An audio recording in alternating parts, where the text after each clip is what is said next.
Olá, graça e paz a todos vocês. Que alegria, que privilégio estarmos juntos na Escola de Cristo e aprendermos lições maravilhosas. Que a graça de Jesus, o amor de Deus e a comunhão do Espírito Santo alcance as nossas vidas nesse dia. Sabe, queridos, Deus quer falar conosco. Jesus usou o tempo todo a sua linguagem, uma linguagem real para alcançar os seus filhos.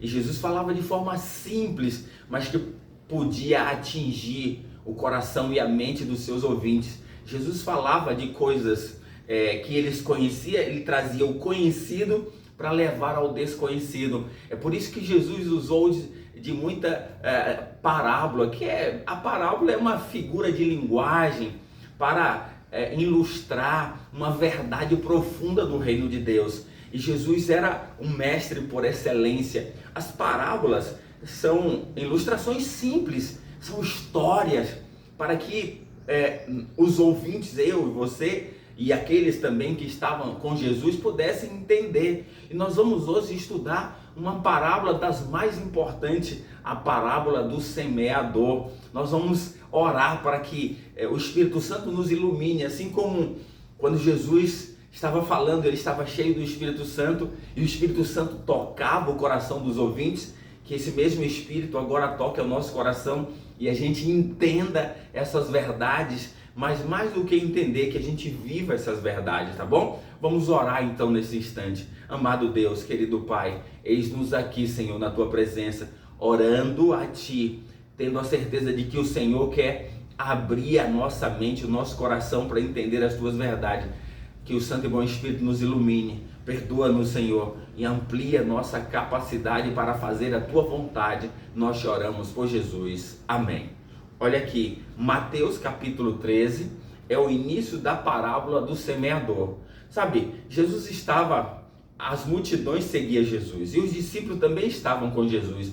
Jesus então ali, próximo da praia, ali em Genezaré, no lago de Genezaré, a praia, a multidão. Jesus então, ele se afasta um pouco, sobe no barco e começa a ensinar as pessoas. E as pessoas estão ali ouvindo. Só que aqui agora era o momento da manhã. E aí Jesus então volta o seu olhar e aí vê ao pé do monte, ao pé da montanha, ali já na planície, os semeadores, os trabalhadores plantando. E tinha diversos trabalhadores, alguns que estavam já cultivando o solo para jogar a semente, outros que já estavam colhendo a semente para desfrutar do resultado daquilo que ele plantou. E aí Jesus então, vendo isso, queria então agora trazer o conhecido, mas levar os seus ouvintes para o desconhecido. Então ele conta a parábola do semeador. E aí Jesus então diz que o semeador saiu a semear sua semente. E aí parte da semente caiu na beira do caminho. Ele diz que veio os pássaros e comeu aquela semente não prestou, não vingou. E aí a outra parte da semente caiu entre as pedras, e aí aquela semente, porque tinha pouca terra, nasceu logo e cresceu, mas vindo o sol, ela secou-se porque não tinha raiz. A outra parte da semente caiu entre os espinhos, ervas daninhas. E aí o que acontece? Aquela semente cresceu, mas aqueles espinhos cresceu muito mais e sufocou a semente, ela não produziu fruto. Mas uma parte da semente caiu em um terreno fértil. E aí aquela semente produziu em grande quantidade. Uma semente produziu, por exemplo, 100, 60 e 30 por um.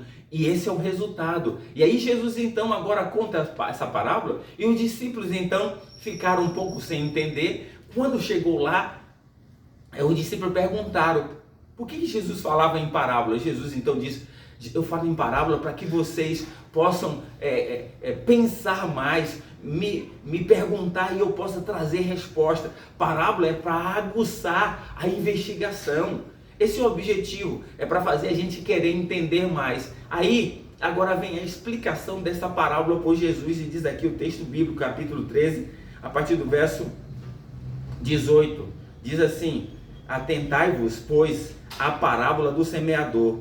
A todos os que ouvem, a todos que ouvem a palavra do reino e não a compreendem, vem o maligno e arrebata o que lhe foi semeado no coração.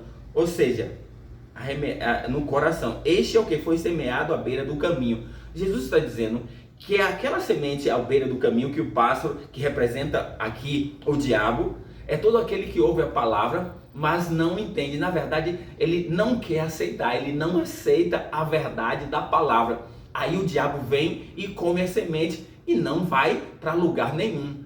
A gente tem um grupo muito grande hoje na nossa sociedade que ouve a palavra, até, sabe, mas não quer entender, não quer viver. Pronto, o maligno, o diabo, isso é verdade. Nós vivemos num conflito. O diabo vem e arrebata, traz outras ideias, e aí vai ser um problema. Aí a outra parte diz aqui, ó,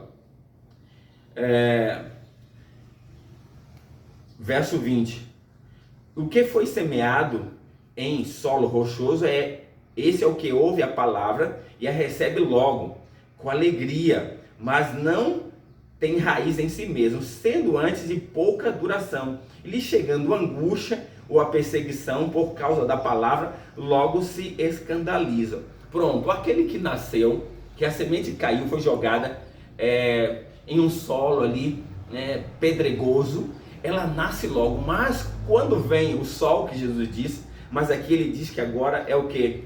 É a angústia e a perseguição por causa da palavra, ele abandona porque não tem raiz. Esse é o problema. Muita gente hoje aceita a palavra quando ela é exposta, fica alegre, feliz, mas não cava profundo, não busca estudar a Bíblia, não busca viver um relacionamento com Cristo para nutrir as suas raízes. Esse é o problema, sabe? Aceitar só a teoria da palavra sem desenvolver um relacionamento com Cristo não desenvolve, sabe, uma raiz forte. Aí quando vem a angústia, a perseguição por causa da palavra, logo abandona. Esse esse terreno do coração, da mente, que é como um solo que tem pedras, e aí a raiz não penetra. Como é o seu tipo de solo, a sua mente? Você aceita a palavra? Você tem buscado a cada dia se relacionar com Cristo para que você receba os nutrientes de Jesus? Aí, quando vir a perseguição, as angústias, você vai permanecer em pé. Mas para isso você precisa fazer isso. Aí a outra parte, Jesus disse, e diz que esse recebe logo com alegria, mas vindo a angústia e a tristeza, ele abandona. Aí a outra parte diz assim: o que foi semeado entre os espinhos é o que ouve a palavra, porém os cuidados da vida e a fascinação das riquezas sufoca a palavra e fica infrutífera.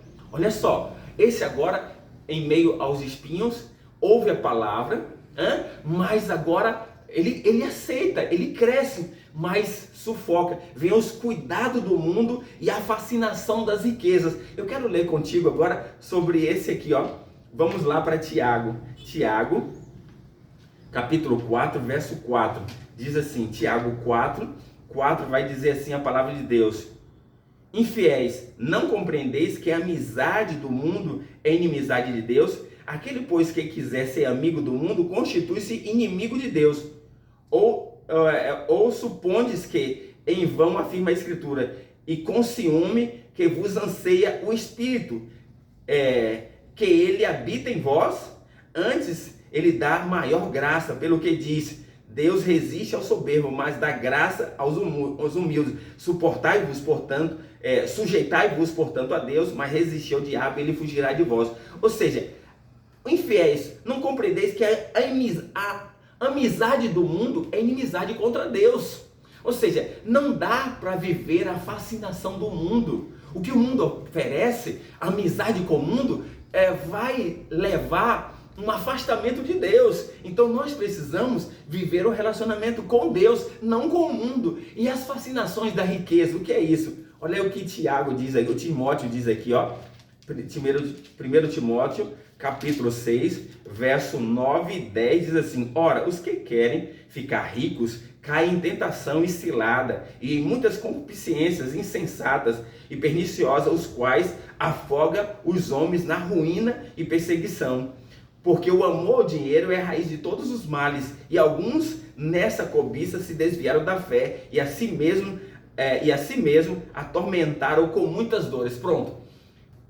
O amor ao dinheiro é a raiz de todos os males. Então a fascinação das riquezas leva as pessoas a não produzir frutos. Eles até crescem, mas não produzem fruto. Esse é o problema. Então aqui está, Jesus está ilustrando e falando algo real, e a gente observa isso.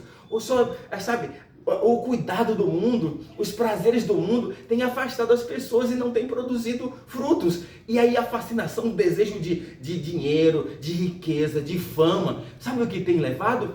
O amor a isso tem levado as pessoas a se afastarem de Deus. E aí elas não produzem frutos. Sabe, eu e você precisamos perceber qual é o tipo do solo do meu coração, da minha mente. Mas a outra parte da semente caiu em boa terra e produziu muito, diz o texto bíblico. Produziu 100, 60 e 30 por um. Sabe, Deus espera que eu e você possamos produzir frutos. Nós precisamos produzir frutos para o reino de Deus. Então esse é o segredo para mim e para você. Está você produzindo frutos para o reino de Deus? Como está a sua vida? Ou você tem sido enganado pelos conceitos do mundo e tem perdido a alegria de viver um relacionamento com Cristo? Como está a sua vida? Produza frutos para o reino eterno e o céu vai ficar feliz pela sua vida. E você será uma pessoa feliz nesse mundo e para a eternidade. Que Deus te abençoe e vamos orar nesse instante. Amado Deus, obrigado por as parábolas. Ajuda-nos a entender e a viver as tuas verdades. Abençoe esses teus filhos, que possamos produzir frutos para o teu reino. Por Jesus. Amém.